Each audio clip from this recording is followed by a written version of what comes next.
Hi, and welcome to part 2 of your Calc 1 Exam 1 review. This is the second part, and we'll be starting with question number 4.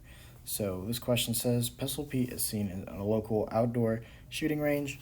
Forgetting accidentally that his pistols are loaded with real bullets, Pete spins his pistol and one pistol accidentally fires. When the pistol is fired, the bullet was pointed straight up. Let dt be the height of the bullet in feet, t seconds after firing. Express the meaning of the following in context of the situation using one or two complete sentences. So we have a function here, dt, where d of t is equal to the height of the bullet in feet, and we have t, which is time in seconds. That's kind of only the information we have about the function, but let's take a look at the problem. So for part 1, it says, what is the practical meaning of d of 3.1 minus d of 3? So if we go back to our definition, d is equal to the height, and this will be here. This is the time. So we have time at 3.1 seconds, and we have time at 3 seconds. And so this d of whatever t is going to be equal to the height at that. So we have the height at 3.1 seconds and the height at 3 seconds. And so it's asking what a practical meaning of subtracting them is. And it says, so that would be the distance traveled of the bullet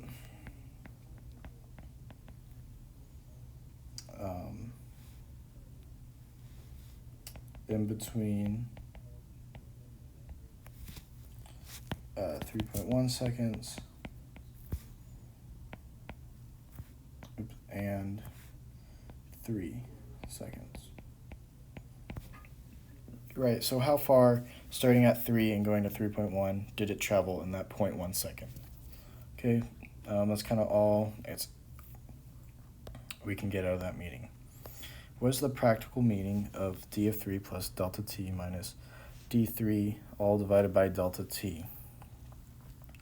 So if we look, say we had a function that kind of just looked like this, and this was 3. So it's saying that it's looking for the distance at plus delta t here, which this kind of space here would be delta t. Right, so it's kind of looking for the slope, right, this is a y value, and this is a y value, and this is the change in the x value. So it's kind of looking at the difference, or the slope in a delta t. So if we kind of look more into this equation, we have our y's over our x's here. The units of our y is, remember, feet. That's how the distance is measured.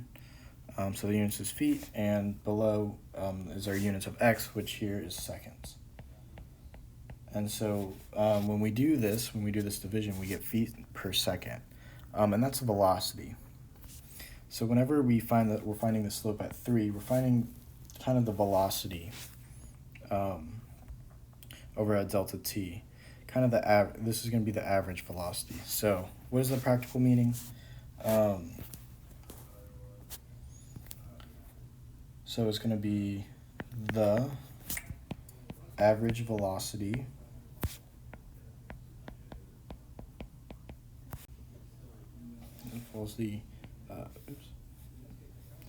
between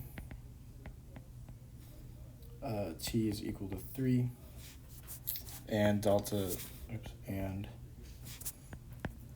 t, however big that is.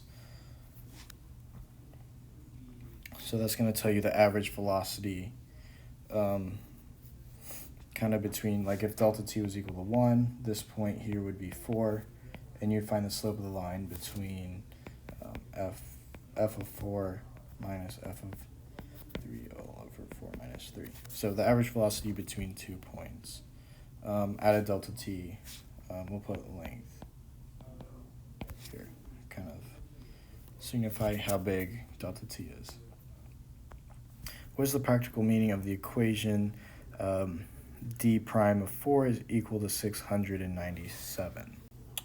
So whenever I see this d prime, I know that d prime is going to be equal to the limit definition as t goes, or delta t goes to 0 of d x plus delta t minus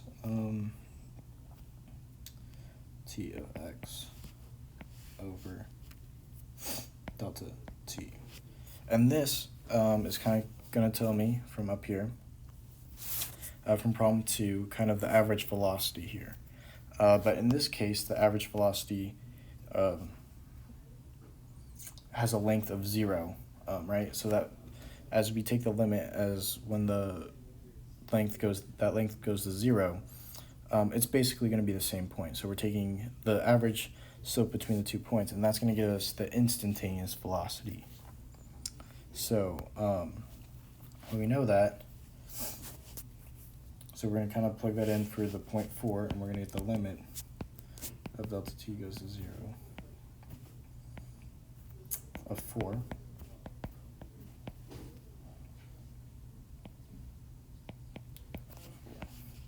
And we're kind of going to see what the slope is at 4. So whenever we have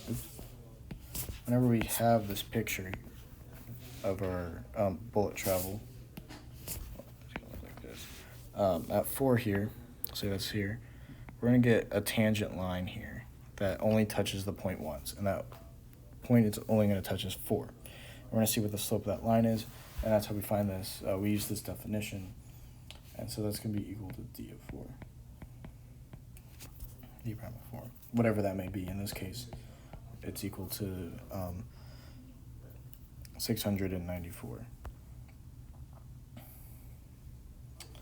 And so that means that what is the practical meaning of this equation? So this is going to be the instantaneous velocity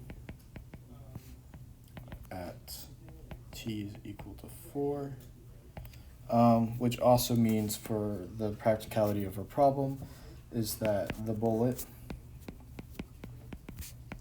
is traveling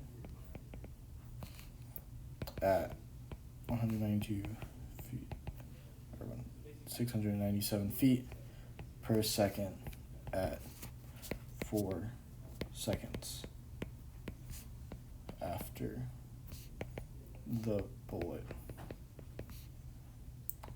was shot. And we can come up here and put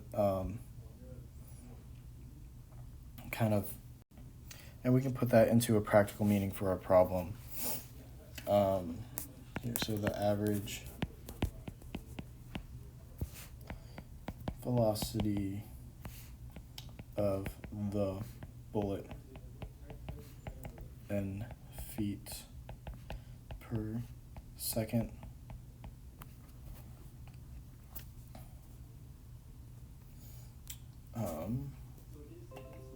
feet per second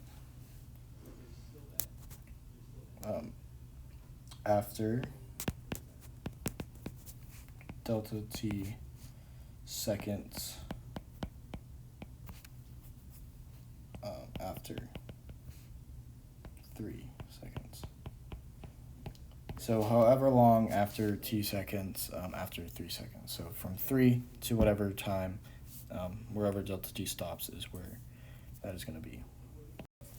Question number 5 says use the limit definition of derivative to show that the derivative of negative 1 over x is equal to 1 over x squared. Must use limit definition of the derivative to receive credit. You will not use it if you use rules of differentiation. So we know that, let me make that tinier. that the limit as delta x goes to 0 is f of x plus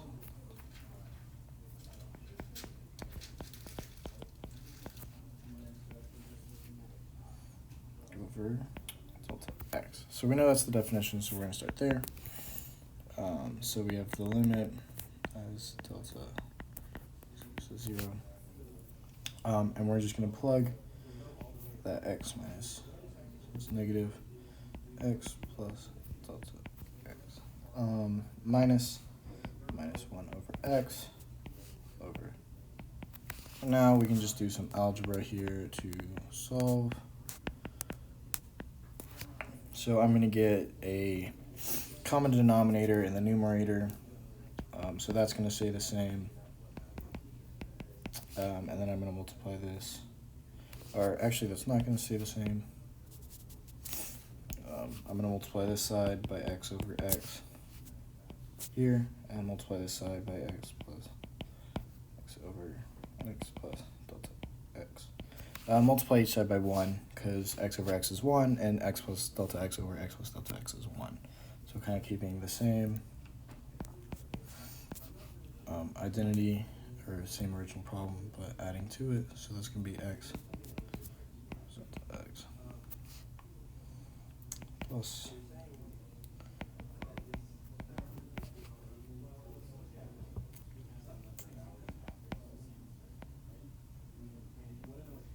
times x plus delta x. There. And then that's all over. Now I'm gonna combine them. And that's gonna cancel out, so we're gonna have delta x.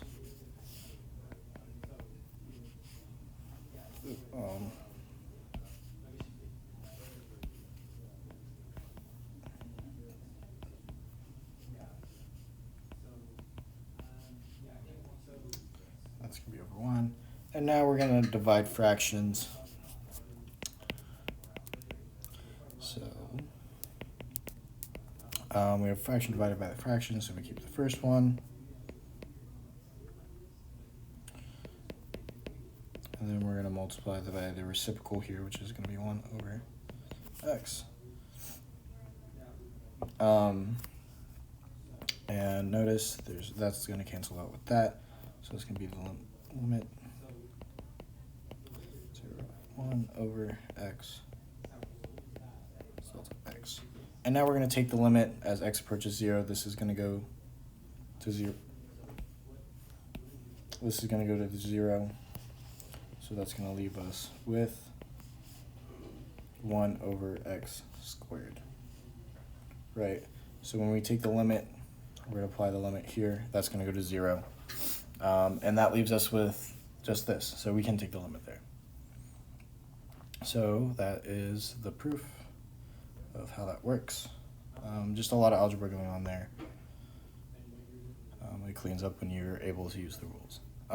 Without referring to a graph, determine whether the function f of x is equal to sine of x minus ln of x has at least one real 0 or x-intercept in the interval 1 to 3. Justify your response by either explaining a reasoning or citing a theory from the text. Alright, so for this problem, I'm just going to start with looking at the endpoints. So f of 1.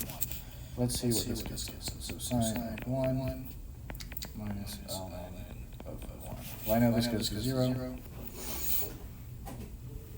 So we're just left with sine of 1.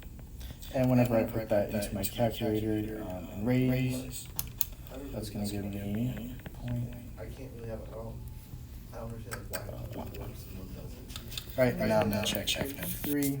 So sine of 3 minus ln of 3. So I'm going to put that into my calculator.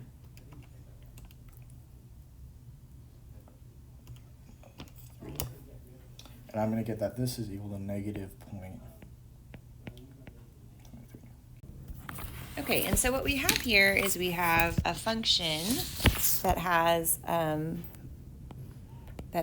a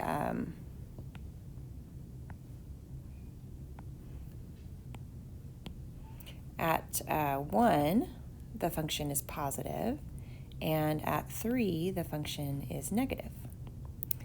And so this should remind you of something called the intermediate value theorem.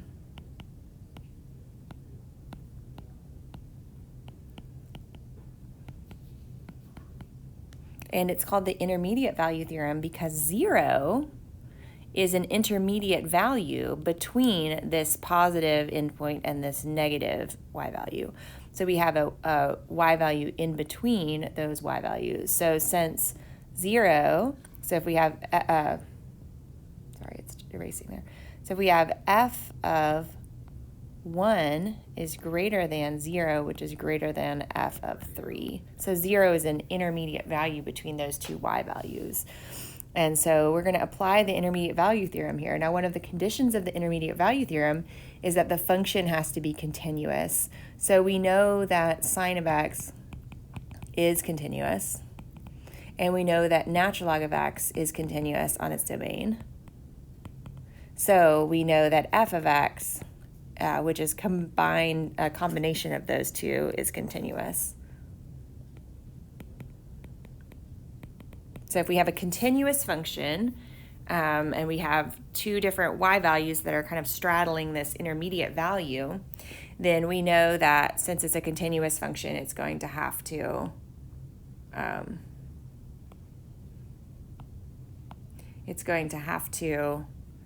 go through the intermediate y value. So we can say there exists some c in the interval, open interval, from 1 to 3, such that f of c is equal to 0 by the intermediate value theorem. Okay, so for this one, we want to compute the following derivatives. And we were told specifically do not simplify, it's bolded, which is actually going to save us a lot of work because now we just have to take the derivatives. We don't have to reorganize it, just keep it how it is once we've taken the derivative. So this first one is A. It's f of x equals 3x to the fourth minus x squared plus 11x minus 7. So we're looking for f prime of x. So we're going to take the derivative here. That's going to equal, well, all these we can just do with the power rule. So we're going to take our power, and we're going to multiply it out front. So 3 times our power is 4 is 12. And then we're going to take the power and subtract 1. So we get 12x to the third, because 4 minus 1 is 3. Up next, minus, well, there's nothing in front, so you're just going to put like an imaginary 1. So 2 times 1 is going to be 2. Subtract 1 for the power is just going to be x to the first. Plus, well, 11 times 1 is just 11. And this x to the first goes down to x to the 0, and x to the 0 is 1, so it's just going to be plus 11. And then that minus 7 is a constant. There is no x's, so that just goes away. So for this one, this is the final answer. Okay, going to this one. Let y equals x minus 8 over x to the 8th, and find dy dx. Well, dy dx is another way of saying, like, you can almost think of it as, like, f prime of x. It's just another way of saying, like, find the derivative. So before I do anything with the derivative, I'm going to rewrite this because I personally don't love this. It's just not the most fun thing to deal with. I can deal with it maybe using a quotient rule, but I'm going to rewrite a way to make this a little bit easier. So I'll say y equals x minus 8, x to the negative 8th power. And then from here, it's going to be just like the last one. It's just going to be power rule. So dy dx is going to equal the derivative of just a single x is just going to be 1. And then multiply our power times that. So negative 8 times negative 8 is going to be plus 64x. And then one common mistake is you got to make sure you subtract 1 from here. So negative 8 minus 1 is actually negative 9. I know sometimes you'll see students put negative 7, but you want to make sure you put negative 9 there. And I don't need to simplify that at all, so that is my final answer. Okay, moving on to this one. G of x is equal to x to pi minus 1 times the square root of x. Find g prime of x. Well, we have two terms with an x in it. We have x to the pi minus 1 and square root of x. So what I'm going to do is I'm going to do this like a product rule. And if you don't remember, our product rule is that if we take the derivative of two functions f and g of x. It's going to be f times g. It's going to be f prime times g plus g prime times f. So I'm going to label these. The one thing I want to be careful of is in my definition, we usually use g of x. But g of x is already used in the problem. So let's call this, instead we'll just say, I'll rewrite my definition as f times h. It's the same exact thing. I just want to make sure I'm not confusing myself with this g of x.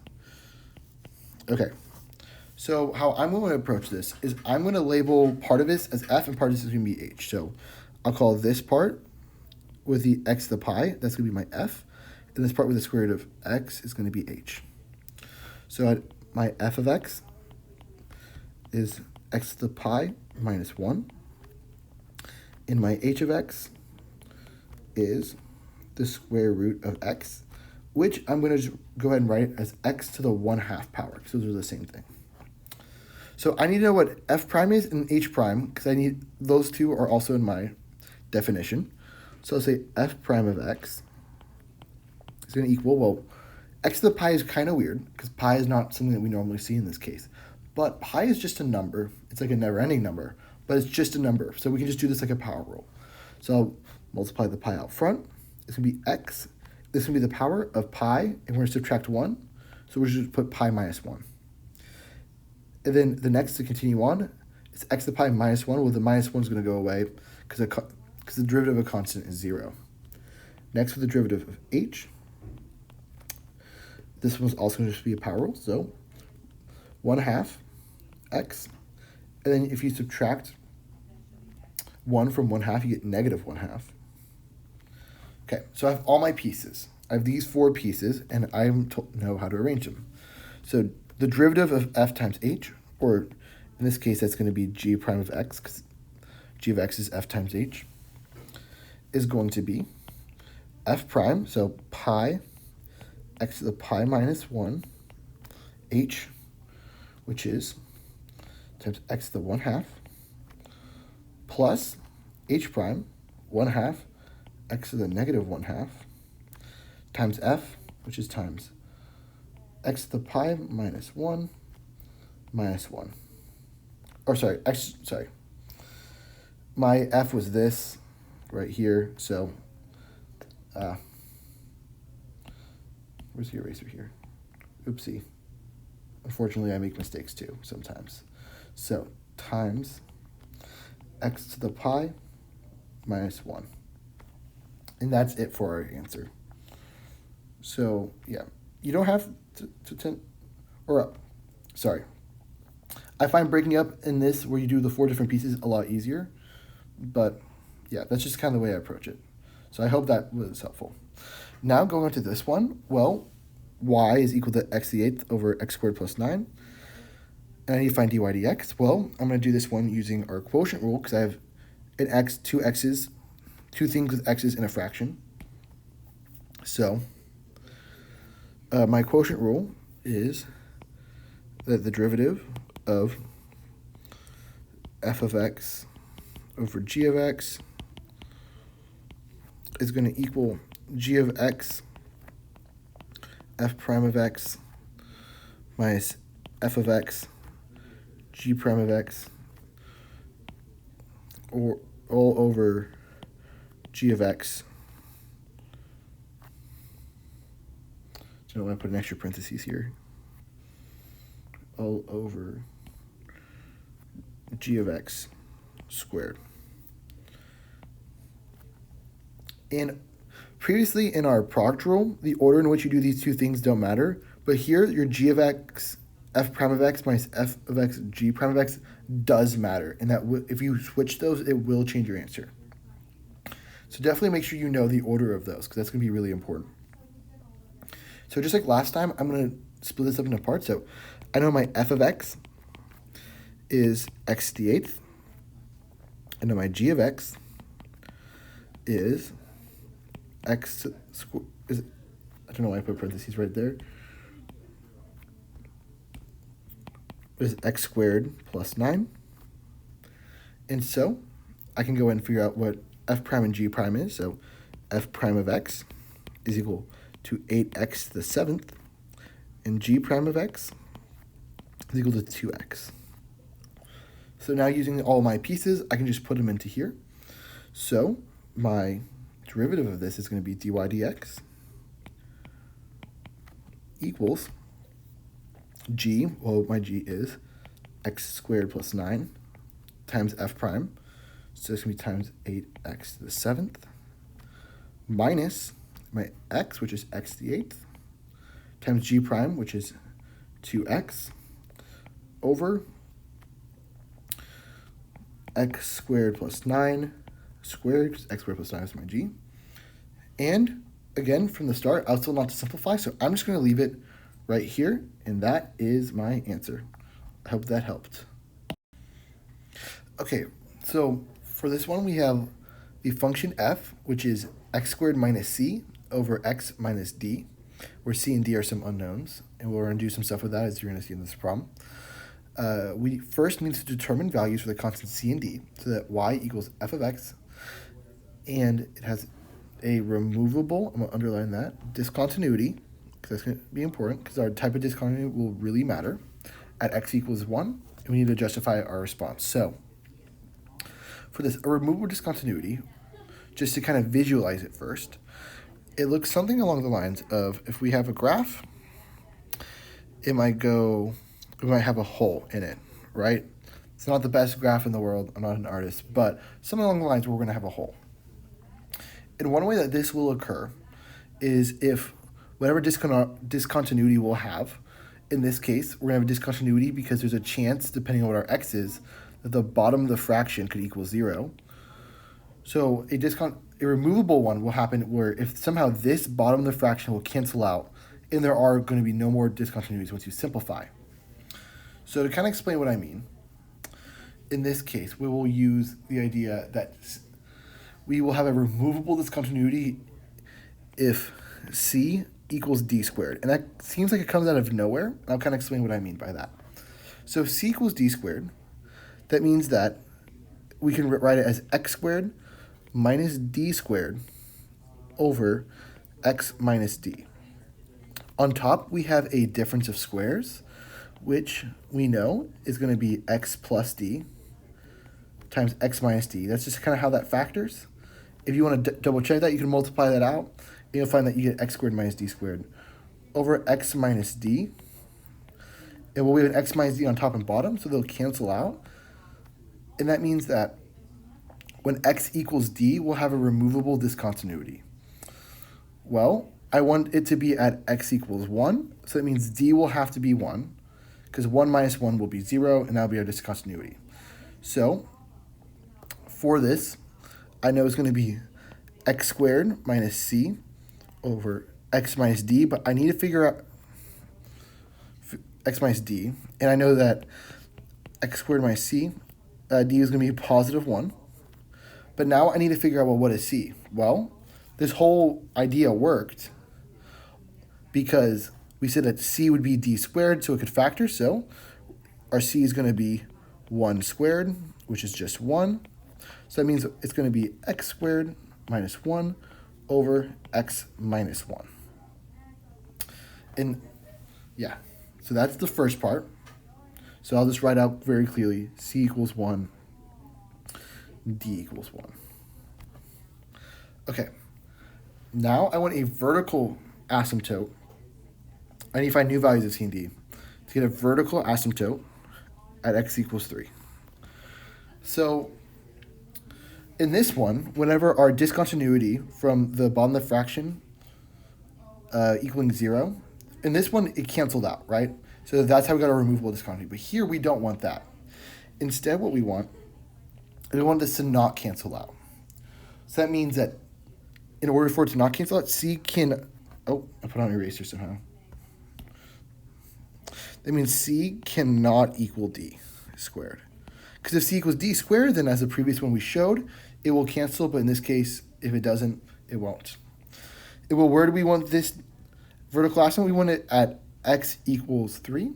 So that means that per the last one, we'll have a discontinuity or some kind of disruption whenever x equals d. So that means I want d to be 3. And the only restriction I have for c is it cannot be d squared, so c cannot equal 9. So any other value of c we can use as long as d is 3, and what we'll get our vertical asymptote at x equals 3, because unlike the last one, they won't cancel out. There won't be any kind of factor to cancel it out. Finally, moving on to the last one, and sorry, really quick on this one, we can double check ourselves because we can take the limit as x approaches d from the negative side of x squared minus, let's just say c is 7. It can be like any number that's not 9 over x minus 3 in the limit as x approaches d from the positive side, x squared minus 7 over x minus 3. In both cases, you'll find it'll go to positive or negative infinity. Maybe they'll both be positive, maybe they'll both be negative, but they will be going to some kind of infinity, which is a good sign for vertical asymptote because they usually look something like this, or maybe something like that, depending on the case. So moving on to part C, determine values for the constants c and d so that the limit as x approaches d of f of x is going to equal 4. Well, if I want this limit to equal a number, right, unlike this one where it was an asymptote, I want it to equal a number, which means that it is probably going to be a removable discontinuity. So I'm going to want my c to be d squared. So that means I'm going to be trying to take the limit as x approaches d of x minus d squared over x minus d, which we showed was the same thing as the limit as x approaches d of x plus d, x minus d over x minus d. And I'm going to kind of continue my work over here because I'm not being very smart with my space management. The limit as x approaches d of x plus d, because these x minus d's are going to cancel, which as x approaches d is going to become d plus d, which is 2d. But I want to pick a d so that this limit is going to equal 4. So I can set this equal to 4. So 2d equals 4. I can divide 2. D would have to be 2. And because c is d squared, c would equal 4. So the equation in this one would be x minus 4 over x minus 2. And you can graph it, and you'll find that it will have a removable discontinuity, and that the limit as x approaches 2 is going to be 4. That's it. Thanks.